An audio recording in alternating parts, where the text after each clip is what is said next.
ಕನ್ನಡಕ್ಕೆ ಸ್ವಾಗತ. ಬಯ್ಯಾಪುರ್ ಗುರುತಿನ ಸಂಖ್ಯೆ 1481 ನಗರಾಭಿವೃದ್ಧಿ ಸಚಿವರಿಗೆ ಮಾನ್ಯ ಸಭಾಪತಿಯನ್ನು ಒದಗಿಸಲಾಗಿದೆ. ಉತ್ತರವನ್ನು ಒದಗಿಸಿದ್ದಾರೆ. ಇದು 4ನೇ ಸಾರಿ ಪ್ರಶ್ನೆಯನ್ನು ಕೇಳ್ತಾ ಇರೋದು. ಅದೇ ಉತ್ತರ ಅದೇ ತಮಗೂ ಗೊತ್ತು. ನಮ್ಮ 30,000 ಜನಸಂಖ್ಯೆ ಇರುವಂಥ ಒಂದು ಮುದಗಲ್ ಪಟ್ಟಣ ಮುಂದೆ ತಾಲೂಕು ಘೋಷಣೆ ಮಾಡಿರಿ ಅಂತ ನಾವೆಲ್ಲ ಒತ್ತಾಯ ಮಾಡ್ತಾ ಇದ್ವಿ. ಅಂಥ ಒಂದು ಪಟ್ಟಣಕ್ಕೆ 15 ದಿವಸಕ್ಕೊಮ್ಮೆ ಈಗಾಗಲೇ ಈ ಬೇಸಿಗೆ ಬಂದಿರೋದ್ರಿಂದ ಈಗ 20 ದಿವಸಕ್ಕೊಮ್ಮೆ ನೀರು ಬಿಡ್ತಾ ಇದ್ದಾರೆ. ಅವ್ರು ಮನುಷ್ಯರು ಹೌದಾ ಅಲ್ಲೋ ಅನ್ನೋದನ್ನು ಸರ್ಕಾರ ತೀರ್ಮಾನ ಮಾಡಬೇಕು. ಯಾಕಂದರೆ 20 ದಿವಸ ಕುಡಿಯೋ ನೀರು ಬರದೇ ಇದ್ದರೆ ಅವ್ರು ಹೆಂಗೆ ಜೀವನ ಕಟ್ಕೋಬೇಕು? ಅತಿ ಹಿಂದುಳಿದ ಅಲ್ಪಸಂಖ್ಯಾತರು ದಲಿತರು ಇರುವಂಥ ಒಂದು ಪಟ್ಟಣ ಅದು. ನಮ್ಮ ಸರ್ಕಾರ ಎಲ್ಲ ಹಿಂದುಳಿದವರಿಗೆ ದಲಿತರ ಪರವಾಗಿ ನಾವು ಮಾಡ್ತೀವಿ ಅಂತೇಳಿ ಘೋಷಣೆ ಮಾಡ್ತೀರಿ. ಇಂಥ ಜನಾಂಗ ಇರುವಂಥ ಒಂದು 30ರಿಂದ 32 ಸಾವಿರ ಜನ ಬರೀ ಹಿಂದುಳಿದವರು ಅಲ್ಪಸಂಖ್ಯಾತರು ದಲಿತರು ಇರುವಂಥ ಒಂದು ಪಟ್ಟಣ ಇವತ್ತು ಕುಡಿಲಿಕ್ಕೆ 20 ದಿವಸಕ್ಕೊಮ್ಮೆ ನೀರು ಕೊಡ್ತೀರಿ ಅಂದರೆ ನಮ್ಮ ಬದ್ಧತೆಯನ್ನು ಈ ಪ್ರಶ್ನೆ ಮಾಡ್ತಾ ಇದ್ದಾರೆ ಜನ. ಸರ್ಕಾರ ಏನು ಮಾಡ್ತಾ ಇದೆ? 4 ಸಾರಿ ಪ್ರಶ್ನೆ ಕೇಳಿದ್ವಿ, ನಮಗೂ ನಾಚಿಕೆ ಆಗ್ತಾ ಇದೆ. ಇದು ಕಡೆ ಸಾರಿ ಕೇಳ್ತಾ ಇರೋದು, ಮತ್ತೆ ಈ ಪ್ರಶ್ನೆಯನ್ನು ಕೇಳಲ್ಲ. ಅದಕ್ಕೆ ದಯವಿಟ್ಟು ನಗರಾಭಿವೃದ್ಧಿ ಸಚಿವರು ಮುಖ್ಯಮಂತ್ರಿಗಳಿಗೂ 10 ಸಾರಿ ಹೋಗಿ ಪತ್ರ ಕೊಟ್ಟಿದ್ದೀನಿ. ನೀವು ಮೊನ್ನೆ ಬಜೆಟ್ ಮಾಡಬೇಕಾದ್ರೆ ತಾವು ಹೋಗಿ ವಿಶೇಷವಾದ ಕಾಳಜಿ ತಗೊಂಡಿದ್ರೆ ಇದು ಗ್ಯಾರಂಟಿ ಒಂದು ಯಾವುದಾದ್ರೂ ರೂಪದಲ್ಲಿ ಸೇರಿಸ್ತಿದ್ರು ಮುಖ್ಯಮಂತ್ರಿಗಳು. ತಾವು ಸಹ ಕಾಳಜಿ ಮಾಡಿದಿರೋ ಎಲ್ಲೋ ಗೊತ್ತಿಲ್ಲ. ಅದಕ್ಕೆ ನಮ್ಗೆ ಭಾಳಷ್ಟು ನೋವಾಗಿದೆ. ಇದು ಮುಂದೆ ಹೆಂಗೆ ಮಾಡ್ತೀರಿ, ಅದಕ್ಕೆ ಏನು ಪರಿಹಾರ ಕಂಡ್ಕೋತೀರಿ ಅಂತ ಹೇಳಿಬಿಡ್ರಿ ಸಾಕು. ಸಚಿವರು ಸನ್ಮಾನ್ಯ ಸಭಾಪತಿಗಳೇ, ಈ ರಾಯಚೂರು ಜಿಲ್ಲೆಗೆ 9 ಟೌನ್ಸ್ ಅಂತ ಹೇಳ್ಬಿಟ್ಟು KUDFCಯಿಂದ ನಾವು ಪ್ರಾಜೆಕ್ಟ್ಸ್ ತಗೊಂಡಿದ್ವಿ ಸಭಾಧ್ಯಕ್ಷ. 2017ರಲ್ಲಿ ಇದಕ್ಕೆ ಅನುಮೋದನೆ ತಗೊಂಡಿದ್ವಿ ಸಭಾಧ್ಯಕ್ಷರ. ಆದರೆ ನಾವು ಮಾರುಕಟ್ಟೆ ಸಾಲ ತಗೊಂಡು ಅರ್ಧ ಸರ್ಕಾರಕ್ಕೆ ಕೊಡಬೇಕು ಅಂತ ಉದ್ದೇಶ ತಗೊಂಡು ಮಾಡಿದ್ವಿ ಸಭಾಧ್ಯಕ್ಷರೇ. ಆದರೆ ಅಲ್ಲಿ ASR ಇಂಜಿನಿಯರಿಂಗ್ ಪ್ರಾಜೆಕ್ಟ್ ಲಿಮಿಟೆಡ್ 2018ರಲ್ಲಿ ಅವ್ರಿಗೆ ಗುತ್ತಿಗೆ ಕೊಟ್ಟಿದ್ವಿ ಸಭಾಧ್ಯಕ್ಷರೇ.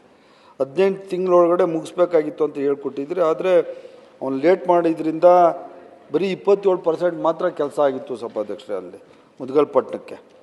ಮತ್ತು 2023ರಲ್ಲಿ ಅವ್ನ ಕಾಮಗಾರಿನ ರದ್ದುಪಡಿಸ್ಬಿಟ್ಟಿದ್ದು ಸಭಾಧ್ಯಕ್ಷ. ಅವನು ಓಡೋಗ್ಬಿಟ್ಟ, ಅವನು ಕಾಂಟ್ರಾಕ್ಟ್ರ್. ಅದರಿಂದ ಅವನ ಹತ್ರ ಒಂದು 7 ಕೋಟಿ 11 ಲಕ್ಷ ರೂಪಾಯಿ ಅವನ ಹತ್ರ ವಸೂಲಿ ಮಾಡಬೇಕಾಗಿದೆ ಸಭಾಧ್ಯಕ್ಷರೇ. ಈಗಾಗಲೇ ಕೋರ್ಟಲ್ಲಿ ರಿಕವರಿಗೆ ಹಾಕೊಂಡಿದ್ವಿ ಸಭಾಧ್ಯಕ್ಷರೇ. ಮತ್ತು ಇನ್ನೊಂದು ಸರ್ಕಾರ 10 ಕೋಟಿ ಕೊಡಬೇಕಾಗ್ತದೆ. ಪುರಸಭೆ ಮಾರುಕಟ್ಟೆ ಸಾಲ ಅದೊಂದು 17 ಕೋಟಿ, ಹೊತ್ತು 35 ಕೋಟಿ ರೂಪಾಯಿಗಳು ಮುದಗಲ್ ಪಟ್ಟಣಕ್ಕೆ ಸುರೇಶ ದುಡ್ಡು ಬೇಕಾಗ್ತದೆ. ಅವ್ರದ್ದು ಏನು ಪ್ರಶ್ನೆ ಐತಲ್ಲ, ಈಗ ಇಮಿಡಿಯೇಟ್ಲಿ ಏನು ಮಾಡ್ತೀರಾ? 35 ಕೋಟಿ ದುಡ್ಡು ಬೇಕಾಗ್ತದೆ ಸಭಾಧ್ಯಕ್ಷ. ಇದಕ್ಕೆ 35 ಕೋಟಿ ಬೇಕಾಗ್ತದೆ. ಅದರಿಂದ ಇದು ಫೈನಾನ್ಸ್ ಅವ್ರಿಗೆ ಕಳಿಸ್ತಾ ಇದ್ವಿ ಸಭಾಧ್ಯಕ್ಷ. ಅವರು ದುಡ್ಡಿಲ್ಲ ಅಂತ ಹೇಳಿ ಕಳಿಸ್ತಾ ಇದ್ದಾರೆ. ಈಗ ಇನ್ನೊಂದು ಸರ್ತಿ ಅವ್ರಿಗೆ ನಾನು ಮನವಿ ಮಾಡ್ತೀನಿ ಸಭಾಧ್ಯಕ್ಷ. ಮತ್ತು ಮನೆ ಇದರಲ್ಲಿ ಯಾವುದು ಬಜೆಟಲ್ಲೂ ನಾವು ಸುಮಾರು ಒಂದು 40 ಪಟ್ಟಣಗಳಿಗೆ ಕುಡಿಯೋ ನೀರಿಗೆ ಮತ್ತು UGDಗೆ ದುಡ್ಡು ಕೇಳಿದ್ವಿ ಸಭಾಧ್ಯಕ್ಷ. ಒಂದು 4,500 ಕೋಟಿ ದುಡ್ಡು ಕೊಟ್ಟಿದ್ದಾರೆ ಸಭಾಧ್ಯಕ್ಷ ಈಗ ಕುಡಿಯೋ ನೀರಿಗೆ ಮತ್ತು UGDಗೆ. ಆದರೆ ಮುದಗಲ್ ಪಟ್ಟಣಕ್ಕೆ ಅದರಲ್ಲಿ ಅನುದಾನ ಸಿಕ್ಕಿರಲಿಲ್ಲ ಸಭಾಧ್ಯಕ್ಷ. ಅದರಿಂದ ನೋಡೋಣ ಸಭಾಧ್ಯಕ್ಷ. ಈಗ ಮತ್ತೆ CM ಅವ್ರ ಹತ್ರ ಫೈನಾನ್ಸ್ ಅವ್ರ ಹತ್ರ ಮಾತಾಡಿ ಮತ್ತು ಲೋಕಲ್ದು ಇದು ಸಾಲ ತಗೊಳಕ್ಕೆ ಅವರು ಅವಕಾಶ ಕೊಟ್ಟಿಲ್ಲ ಸಭಾಧ್ಯಕ್ಷ ಫೈನಾನ್ಸಿಂದ. ಇದು 2000 ಈಗಿಂದಲ್ಲ ಸಭಾಧ್ಯಕ್ಷ, ಹೆಚ್ಚು ಕಮ್ಮಿ 10 ವರ್ಷದಿಂದ ಇದು ನಡೀತಾನೆ ಬರ್ತಾ ಇದೆ ಸಭಾಧ್ಯಕ್ಷ. ಅದರಿಂದ ಮುಂದಿನ ದಿವಸಗಳಲ್ಲಿ ನೋಡಿ ಫೈನಾನ್ಸ್ಗೆ ಕೊಟ್ಟು ಅವರು ಅನುಮೋದನೆ ತಗೊಂಡು ಇದನ್ನ ಈ ಮುದಗಲ್ ಪಟ್ಟಣಕ್ಕೆ ಉಳಿದ ಜಾಗಕ್ಕೆ ಕುಡಿಯೋ ನೀರಿನ ವ್ಯವಸ್ಥೆ ಮಾಡಲಿಕ್ಕೆ ಪ್ರಾಮಾಣಿಕ ಪ್ರಯತ್ನ ಪಡ್ತೀನಿ ಸಭಾಪತಿ. ಸರ್ ಹಂಗಲ್ಲ ಸರ್. ಸಚಿವರೇ ಒಂದು ನಿಮಿಷ ಬಯ್ಯಾಪುರ್, ಒಂದು ನಿಮಿಷ ನಿಮ್ಮ ಪರವಾಗಿ ಮಾತಾಡಿ. ಇಡೀ ರಾಜ್ಯದಲ್ಲಿ ನೀರಿನ ಸಮಸ್ಯೆ ಇದೆ, ಬೇಸಿಗೆ ಬಂದಿದೆ. ಪತ್ರಿಕೆಗಳಲ್ಲಿ ನೋಡ್ತಾ ಇದ್ದೀವಿ, ವಾರಕ್ಕೊಮ್ಮೆ ನೀರು ಕುಂದಗೋಳು ಇದರಲ್ಲೆಲ್ಲ ಇವತ್ತು ನಾನು ನೋಡಿದ್ದೇನೆ ಪತ್ರಿಕೆಗಳಲ್ಲಿ. ವಾರಕ್ಕೊಮ್ಮೆ ನೀರು, ಇನ್ನು ಉಳಿದ ದಿನಗಳಲ್ಲಿ ನೀರು ಕುಡಿಬಾರ್ದು ಅವರು. ಪರಿಸ್ಥಿತಿ ಇಷ್ಟು ಹದಗೆಡ್ತಿರ್ತಕ್ಕಂಥ ಸಂದರ್ಭದಲ್ಲಿ ಅದರಲ್ಲೂ ಕಲ್ಯಾಣ ಕರ್ನಾಟಕ, ಕಿತ್ತೂರು ಕರ್ನಾಟಕ ಭಾಗದಲ್ಲಿ ತುಂಬಾ ಸಮಸ್ಯೆಗಳಿದೆ. ಒಂದು ನಿಮಿಷ. SM ಕೃಷ್ಣ ಅವರು ಮುಖ್ಯಮಂತ್ರಿ ಆಗಿದ್ರು. ಉತ್ತರ ಕುಡಿಯೋದು ಹುಬ್ಳಿ ಧಾರವಾಡ ಕುಡಿಯಾಕೆ ನೀರು ಇರಲಿಲ್ಲ. ಅವಾಗ ಹಿಂಗೆ 15-20 ದಿನ ಕೊಡ್ತಿದ್ರು. ಯೂನಿವರ್ಸಿಟಿಯಾಗ ಮೀಟಿಂಗ್ ಕರೆದ್ರು. ಕೇಳಿದಾಗ ಅವರು SM ಕೃಷ್ಣ ಅವ್ರಿಗೆ ಬಂದ್ಮೇಲೆ ಶಾಕ್ ಆಯ್ತು. ಅವ್ರು ಏನು ಹೇಳಿದ್ರು, ವಿಚಾರ ಮಾಡಿ 10 ದಿವ್ಸಕ್ಕೊಮ್ಮೆ ಕೊಡ್ತೀವಿ ಅಂದ್ರೆ ಎಲ್ಲರೂ ಚಪ್ಪಾಳೆ ಹಿಡಿದ್ರು ನಮ್ಮ ಕಡೆ. ಈಗ ಹಂಗೆ ಹೊಡೆಯೋದ?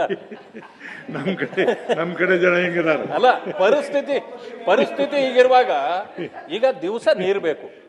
ಇದಕ್ಕೆ ಸರ್ಕಾರ ಆದ್ಯತೆ ಮೇರೆಗೆ ಇದನ್ನ ತೀರ್ಮಾನ ಮಾಡಬೇಕು. ನಾವು FM ಈಗ ನಾವು ಫೈನಾನ್ಸ್ ಇದಕ್ಕೆ ಕೇಳ್ತೇವೆ, ಅವ್ರ ಯಾರು ಸರ್ ಅವರು? ಎಲ್ಲ ಹೊರದೇಶದವ್ರ? ಸರ್ಕಾರ ಹೇಳ್ಬೇಕು ಇದಕ್ಕೆ ರಿಲೀಸ್ ಮಾಡ್ರಿ ಅಂತ ಹೇಳ್ಬೇಕು.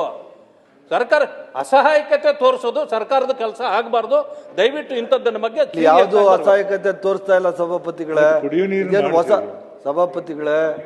ಇದು ಪ್ರಾಜೆಕ್ಟ್ ಸಭಾಪತಿಗಳೇ. ರಿಲೀಸ್ ಮಾಡಲ್ಲ ಅಂತಂದ್ರೆ ಸಭಾಪತಿಗಳೇ ಒಂದ್ ನಿಮಿಷ, ಇದು ಪ್ರಾಜೆಕ್ಟ್ ಸಭಾಪತಿಗಳೇ. ಈಗ ಸ್ಟಾರ್ಟ್ ಮಾಡಿದ್ರೆ ಏನು ಬರೋ ತಿಂಗಳೇ ನೀರು ಬಂದ್ಬಿಡಲ್ಲ. ಅಲ್ಲಿ 2 ವರ್ಷ ಸಮಯ ತಗತ್ತೆ.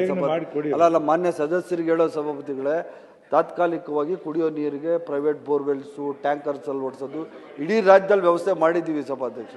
ಇಡೀ ರಾಜ್ಯದಲ್ಲಿ ಎಲ್ಲ ಕಡೆ ತತ್ವಾರ ಇದೆ ನೀರ್ದು. ಅದರಿಂದ ಬೇಸಿಗೆ ಬಂದಾಗ ಬೋರ್ವೆಲ್ಸಿಂದ ನೀರು ತಗೊಳೋದು, ಪ್ರೈವೇಟ್ ಬೋರ್ವೆಲ್ಸಿಂದ ತಗೊಳೋದು, ಸರ್ಕಾರಿ ಬೋರ್ವೆಲ್ಗಳು ಹಾಕೋದು, ಟ್ಯಾಂಕರ್ಗಳಿಂದ ಓಡಿಸೋದು, ಇದೆಲ್ಲ ನಾವು ಆಲ್ಟರ್ನೇಟ್ ಮಾಡಿದ್ದೀವಿ ಸಭಾಧ್ಯಕ್ಷ. ಇದು ಪ್ರಾಜೆಕ್ಟ್ ಇರೋದ್ರಿಂದ ಇದನ್ನು ನಾನು ಫೈನಾನ್ಸ್ ಅವ್ರ ಹತ್ರ ಮಾತಾಡ್ಬಿಟ್ಟು ಆದಷ್ಟು ಬೇಗ ಇದಕ್ಕೆ ಅನುಮೋದನೆ ತಗೊಳ್ಳಿಕ್ಕೆ ಪ್ರಯತ್ನ ಪಡ್ತೀನಿ ಸರ್. ಈಗ ಏನಾಗಿದೆ ಸರ್, ಇವರು ಈಗ ಪ್ರೈವೇಟ್ ಬೋರು ಅದರಿಂದ ಕೊಡ್ತೀವಿ ಅಂತ ಹೇಳ್ತಾರೆ.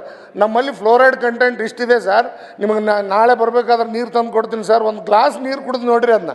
ನಮಗೆಲ್ಲ ಈಗ 52 ವರ್ಷ ನಮ್ಮ ಮೊಣಕಾಲು ಅಡ್ಡಾಡಕ್ಕೆ ಬರ್ತಾ ಇಲ್ಲ ಆ ನೀರು ಕುಡಿದು. ಈ ಹಳ್ಳಿಯಲ್ಲಿ ಪರಿಸ್ಥಿತಿ ಏನಾಗಿದೆ ಅಂದ್ರೆ, ಮಂತ್ರಿಗಳಿಗೆ ಕೊಡಿಸ್ರಿ, ಸಭಾಪತಿಗಳಿಗೆ ಕೊಡಿಸ್ಬೇಡಿ, ಮಂತ್ರಿಗಳಿಗೆ ಕೊಡಿಸಿ. ಅಲ್ರಿ ಹಂಗಲ್ಲ, ಏನಾಗಿದೆ ಸರ್, ನಿಮಗ್ ಕುಡಿಯಕ್ಕೆ ಕೇಳ್ತಾವ್ರೆ. ಬೇಡ ಬೇಡ ಬೇಡ, ಅವ್ರಿಗೆ ಕೊಡೋದು ಬೇಡ. ಅಲ್ಲ, ಸಭಾಪತಿಗೆ ಹೇಳಿಲ್ಲ, ನಮ್ಮ ಮಂತ್ರಿಗಳಿಗೆ ತಂದು ಕೊಡ್ತೀನಿ ನೀರು. ಆ ಪರಿಸ್ಥಿತಿ ಹಂಗಾಗಿದೆ. ನಮ್ಗೆ 52 ವರ್ಷ ನನಗೆ ಒಂದು ಕಾಲು ಹೋಗಿದೆ, ಈಗ ಆಪರೇಷನ್ ಮಾಡಿಸ್ಬೇಕು ಅಂತ ಪರಿಸ್ಥಿತಿ ಇದೆ. ಅದಕ್ಕೆ ದಯವಿಟ್ಟು ನಾವು ಮನುಷ್ಯರು ಅಂತ ಹೇಳಿ ಸ್ವಲ್ಪ ಟ್ರೀಟ್ ಮಾಡಿದ್ರೆ ಅಂತ.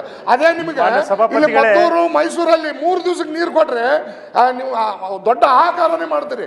ಆದರೆ ನಾವು ಏನಾಗಿದೆ ಸಾಹೇಬ್ರೆ, ನಿಜಾಮ್ರ ಕೈಯಲ್ಲಿ, ಯಾಕಂದ್ರೆ ನಮಗೆ ಅಕ್ಷರ ಜ್ಞಾನ ಇಲ್ಲ, ಯಾಕಂದ್ರೆ ಎಲ್ಲ ಉರ್ದುದಲ್ಲಿ ಇರ್ತಿದ್ವು. ನಮ್ಗೆ ಕನ್ನಡ ಬಿಟ್ರೆ ಇನ್ನೊಂದು ಬರ್ತಿರ್ಲಿಲ್ಲ. ಹೋಗಿ ಅಲ್ಲಿ ಜವಾನ್ರ ಮುಂದೆ ನಿಂದಿರ್ತಿದ್ರು, ಹಿಂದಕ್ಕೆ ನಮ್ಮ ಹಿರಿಯರೆಲ್ಲ. ನಾವು ಕೊಟ್ಟಂತ ಮಾಹಿತಿ ಇಷ್ಟವಾಗಿದ್ದಲ್ಲಿ ಲೈಕ್ ಮಾಡಿ, ಕಮೆಂಟ್ ಮಾಡಿ, ಶೇರ್ ಮಾಡಿ ಹಾಗೂ ಹೊಸ ಸುದ್ದಿಗಳಿಗಾಗಿ ಈಗಲೇ ಸಬ್ಸ್ಕ್ರೈಬ್ ಮಾಡಿ ವಿಕಾಸ್ ನ್ಯೂಸ್ ಕನ್ನಡ.